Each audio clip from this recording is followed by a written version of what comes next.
Nasawi ang isang pasahero habang sugatan ng iba pang sakay ng tumagilid na modern jeepney matapos masalpok ng armored van sa Quezon City.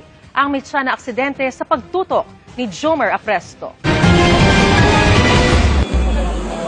Nakaipit pa ang lalaking ito ng datnan ng rescuers habang nasa ilalim ng tumagilid na modern jeepney sa bahagi ng Quezon Avenue sa Quezon City mag-aalas 5 ng umaga kanina.